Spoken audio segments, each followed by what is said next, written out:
Ils sont beaucoup de choses au travers du multivers Transformers, une équipe de Decepticons se changeant en monstres, des zombies, des drones sans âme. S'il y a bien une chose qui unit les personnages dont on va parler aujourd'hui, c'est la terreur, car on parle des Terrorcons. Dans la première génération, les Terrorcons sont un groupe de Decepticons introduits à l'époque de la 3e saison de la série, se transformant en divers monstres et affrontant les Technobots dans le camp ennemi. Le groupe consiste donc en 5 personnages.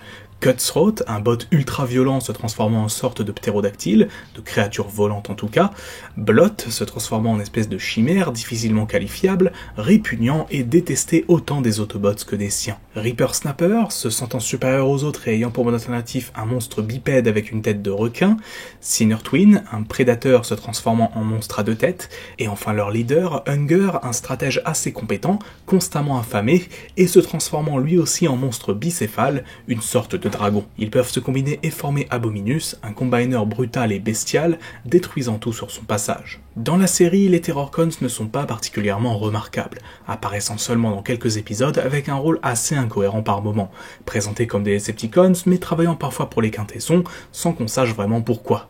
Ils eurent l'occasion d'affronter les Technobots et furent de nouveau présents dans les séries japonaises Transformers Headmaster et Transformers Zone, étant finalement un peu plus présents au Japon qu'en Occident. Dans les comics Marvel G1, les Terrorcons sont présentés comme un groupe de Decepticons sous les ordres de Scorponok sur Cybertron, poursuivant Fortress Maximus et d'autres Autobots sur la planète Nebulos. Plus tard, ils s'attaquèrent de nouveau aux Autobots désormais équipés de la technologie Target Master et parvinrent à les faire battre en retraite. Dans le fameux numéro 50 des comics, ils furent tués par Starscream, comme énormément d'autres personnages, vous commencez à connaître la chanson maintenant. Dans les comics anglais de l'époque, ils sont présentés comme faisant partie des troupes d'élite de Soundwave lorsque ce dernier prend le commandement des Decepticons. Et dans Transformers 84, une série de comics reprenant la continuité et le style des histoires Marvel de l'époque, sortie récemment chez IDW, les Terrorcons affrontent les Wreckers sous le commandement de Straxus, alors leader de son camp.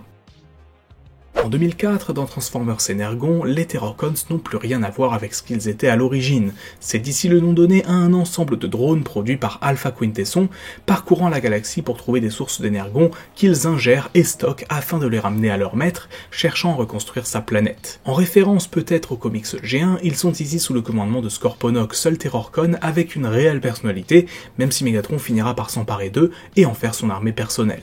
On notera d'ailleurs que plusieurs modèles différents de drones Terrorcons existent, 2 modèles de base, Dive Bomb et Battle Ravage, respectivement des sortes d'oiseaux et de félins, puis Cruel Lock et un Insecticon, un reptile, sorte de dinosaure, et un insecte comme son nom l'indique. Ils n'ont aucune personnalité ici, et sont donc de simples animaux répondant à des ordres simples donnés par leurs supérieurs. Ils peuplaient autrefois la planète d'Alpha Quintesson, avant que cette dernière ne soit détruite par Unicron.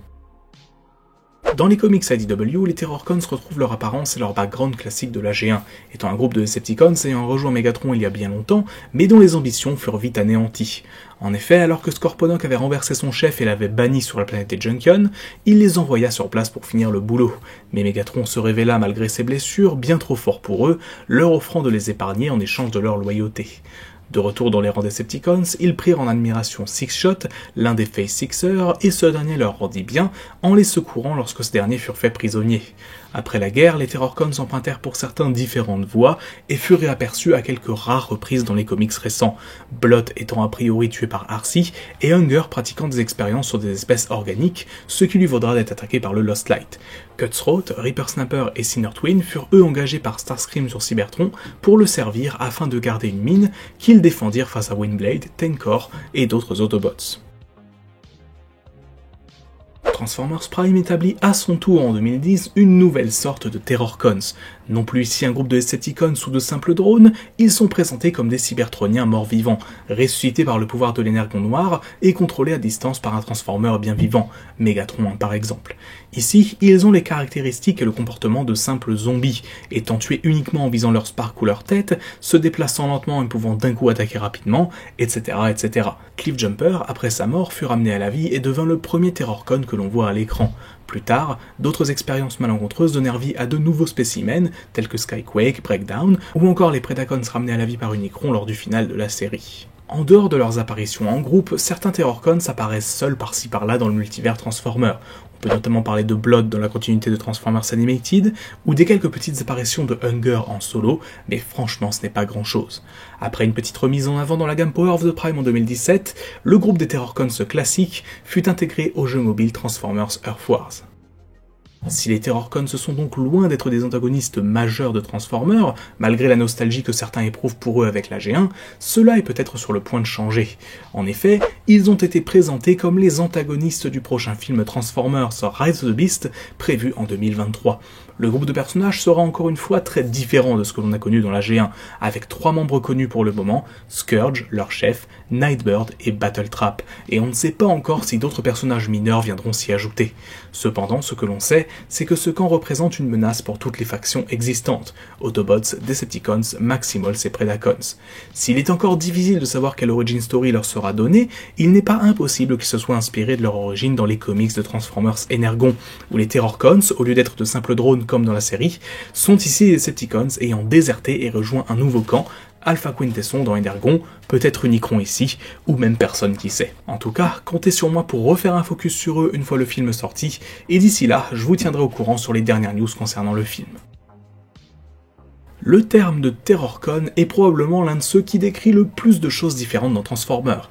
Un groupe de Decepticons dans la G1, des drones dans Energon, des morts vivants dans Transformers Prime, et peut-être quelque chose d'encore différent dans Transformers Rise of the Beast. S'il a été difficile pour eux de garder une réelle consistance au fil des années, et étant loin d'être le groupe de combiners le plus célèbre de la première génération, peut-être que leur apparition sur grand écran sera l'occasion pour eux de se faire connaître de nouveaux fans, et de définir de façon plus définitive ce que ce groupe est au sein de l'univers Transformers.